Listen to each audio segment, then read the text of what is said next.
দর্শক, আজকে চলে এসেছি একটা পান বরজে। আর এই পান বরজের কি পরিমাণ ক্ষতি হয়েছে এটাই দেখাবো। এই মুহূর্তে আমি অবস্থান করছি রাজশাহী জেলা বাগমারা থানা হায়াতপুর গ্রামে। এক চাচার পান বরজ, প্রায় 3 বিঘার উপরে পান বরজ। এই পান বরজে শিলাবৃষ্টির কারণে পুরো পান বরজ শেষ। তো চাচার সাথে কথা বলবো। চাচা, সালাম আলাইকুম। ওয়ালাইকুম আসসালাম। চাচা, কেমন আছেন? আলহামদুলিল্লাহ। এত কিছু পরে যে ভালো আছেন এটাই তো অনেক কিছু। দেখো, জি, আমরা দেখতে পাচ্ছি আপনার এই পান বরজের অবস্থা তো খুবই খারাপ চাচা। অত্যন্ত খারাপ। এই বড় বড় শিলাবৃষ্টির কারণে হ্যাঁ, এটা পুরাতন পান এই মাটি থেকে এ পর্যন্ত ছিল, হ্যাঁ। টোটালটাই যে নষ্ট হয়ে গেছে দেখছেন। আলহামদুলিল্লাহ নষ্ট হয়ে গেছে, কিছুই করার নাই। আল্লাহ দেওয়ার সম্পদ আল্লাহ নিয়ে নিয়েছে, আবারও এর চাইতে ভালো কিছু দিতে পারে এটা আমরা আশা করি। কিন্তু এই ক্ষতি অতুলনীয় ক্ষতি। যেমন আমার 3 বিঘা পান বরজে প্রায় হাফ কোটি টাকার বেশি ক্ষতি হয়ে গেছে। 5 কোটি টাকা ক্ষতি। জি, এটা প্রায় পানি ছিল প্রায় 15 থেকে 18 লক্ষ টাকার, এখন বেচতে পারতাম যেটা। বেচতে পারতেন। জি, আর টোটাল মিলে হচ্ছে প্রায় ওরকমই হাফ কোটির মতো হয়েছে, 5 কোটি টাকা 50 লক্ষ আর কি। ক্ষয়ক্ষতি জি, হয়েছে। তাহলে তো বিশাল ক্ষতি। বিশাল ক্ষতি। মানে শুধু আমার না, এই এলাকার সবারই এই অবস্থা। যার পুরাতন পান ছিল তার, যার নাই, চালে তো অনেকবারের কোনো খড়ই নাই, এগুলো তো নাই, দেখছেন না ঘরটার সব সব ঝড় চটে কেমন গেছে। হয়েছিল? ঝড় স্বাভাবিক, ঝড়ে ক্ষতি করেনি, শুধু বৃষ্টির চাইতে শিলা অধিক পরিমাণে এবং অনেক বড় বড় সাইজ, কিরকম যেটা size আমরা হবে? জীবনেও দেখিনি। মানে আপনার এই বয়সের প্রথম এত শিলাবৃষ্টি প্রথম দেখিনি দেখলেন? কখনো। স্তূপ হয়ে গেছিল এরকম, আধ হাতেরও বেশি এই স্তূপ পান হয়েছে। বরজে যে ফ্লোর বা ইয়ে ছিল, এটা পিলার একবার হ্যাঁ, আধা স্তূপ স্তূপ হয়ে গেছিল। স্তূপ হয়ে গেছিল।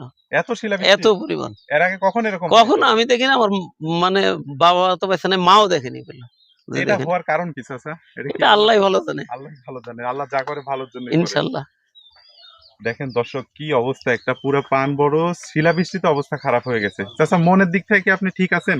অবশ্যই ঠিক থাকলে কেন, আমার তো আসলে এটা আমার বলে কিছু নাই, আছে সবই কি? সবই সবই আল্লাহ দেওয়া উপর সম্পদ। আল্লাহর। আল্লাহ দিছে, আল্লাহ নিয়েছে, আবার আল্লাহ এর চাইতে বেশি কিছু দিতে পারে, এটা আশা করা লাগবে। আসলে আর এটা যদি টেনশন করি, তাহলে আমাকে আবার ধরেন আরো ডাক্তারের কাছে দলে তো খরচ বেড়ে যাবে। মনের দিক থেকে তো চাচা আপনি খুবই শক্তিশালী। ইনশাল্লাহ। এই পানগুলো যে ইয়ে হয়ে গেছে, এগুলো আবার লেবার দিয়ে কাটতে হবে। তারপরে চাচা, এই যে এখানে দেখতে পাচ্ছি এই পানগুলো তো শিল পড়ে ফুটা হয়ে ফুটে গেছে। গেছে, কিচ্ছু নাই, এগুলো বাজারে আর বিক্রি হবে? বিক্রি হবে না। কি করবেন এগুলো এখন? এগুলো আবার লেবার কষ্ট করে ভাঙে ফেলে দিতে হবে, আবার লেবার খরচ লাগবে এখানে। লাগবে। তাহলে তো এখানে লেবার খরচ আরো তো দেখছি অ- 50,000 টাকা অ- লাগবে। অনেক টাকা লাগবে, আরো বেশি লাগবে। অনেক। 2 লাখে হবে না এগুলো। আপনার তো এই চাল সিংটি, চাল উপরে যেগুলো দেখতে জি পাচ্ছি জি, এগুলো তো সব উড়ে গেছে। উড়ে দেয়নি তো, ভাঙে পড়ে গেছে। ভাঙে পড়ে গেছে, যে নিচে আর দেখা যাচ্ছে। আপনার এই সিংটি তো আজকে 200-250 টাকা বোঝা।